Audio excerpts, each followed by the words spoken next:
I know I want to get this shot, but is this a good idea? That's like $6,000 of equipment. Right, you've probably seen this shot done lots of times. In a movie, the camera's like looking through the windshield as the person's driving. You've probably not thought anything about it. I tried to do this last week and it was a lot harder to do than I thought.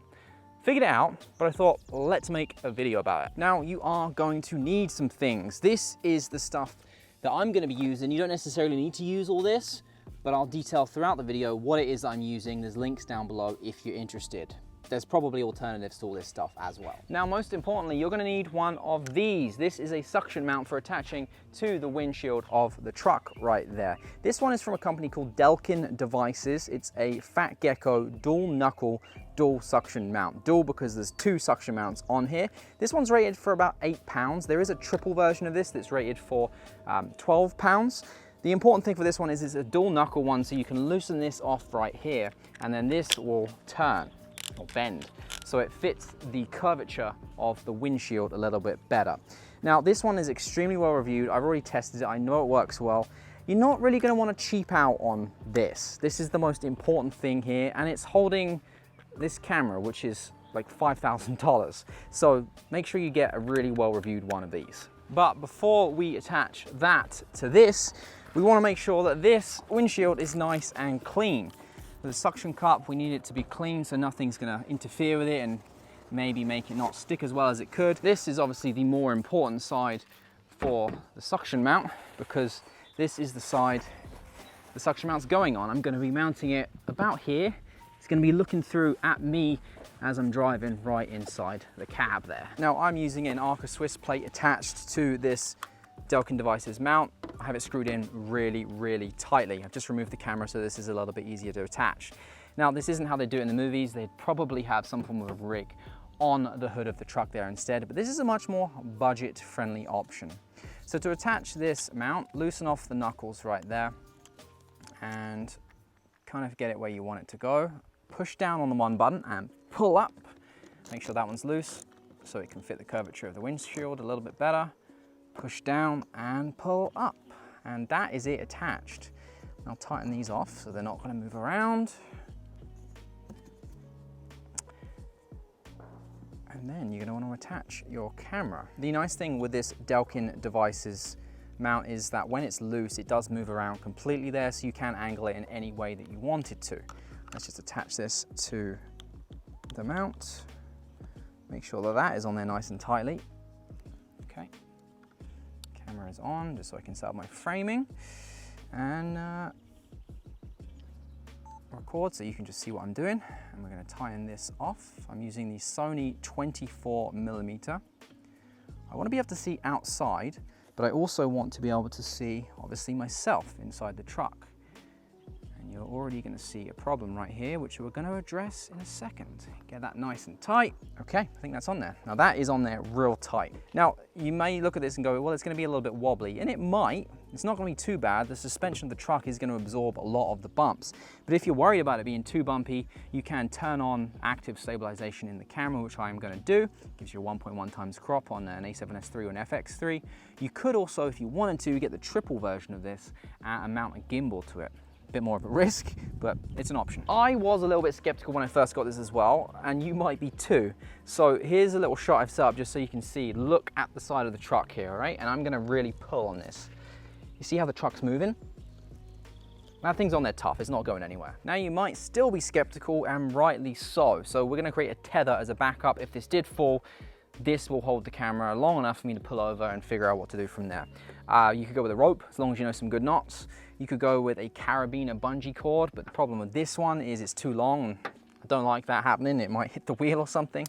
So what I settled for is this Peak Design hand strap, and the reason being is it's nice and short, so it's only going to kind of go around this area right here, and I can just clip this in. I'm going to put it, loop it through the windshield there. There's no way that that can come off, basically to stop the camera from falling and dying a horrible, expensive death.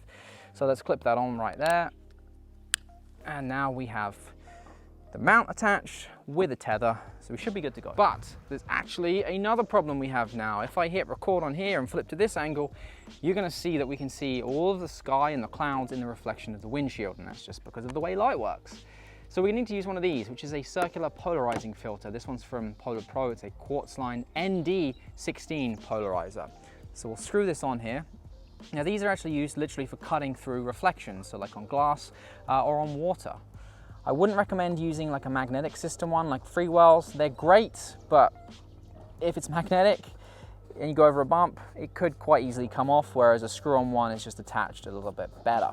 So let's screw that on there. Let's get our exposure back to what it should be.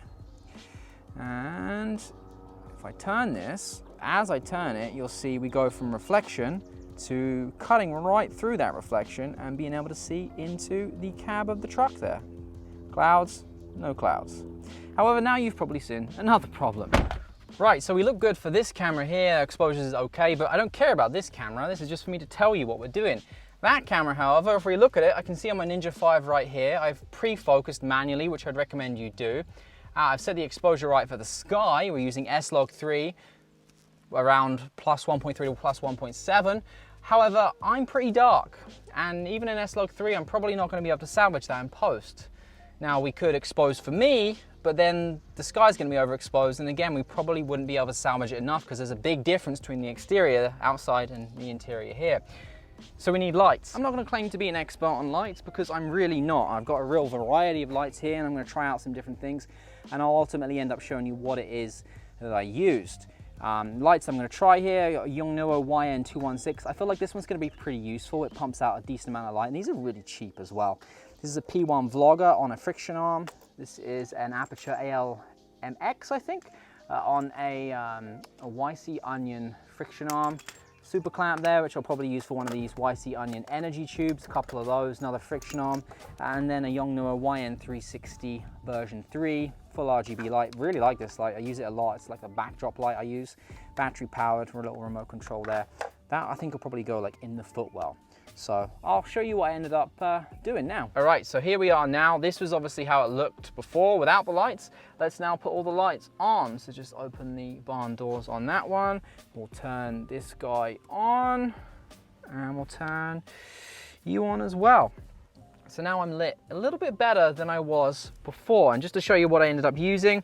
So down here we have a really long friction arm just kind of tucked in underneath the floor mat there. We're going real DIY guerrilla style, and that's the Aperture AL-MX. The P1 Vlogger is attached to a little clamp there, just on a friction arm, just right in the drinks cup holder there. And then the Yongnuo YN216 is on a little tripod legs, and I just tucked that right into the corner of the seat right there. I don't know if you can see that. Yeah, you probably can. And I think now we're ready to go and take a drive, and the next shot you'll see will be how it ended up looking in the edit. I know I want to get this shot, but is this a good idea? That's like $6,000 of equipment. I guess there's only one way to find out. So here we go, here's the final shot. This is how it came out. Here's the before and then the after. I've added the grade, a little bit of color correction there, just warmed it up a little bit to match the bright sunny day. Sky is exposed properly there. I'm exposed inside the cab.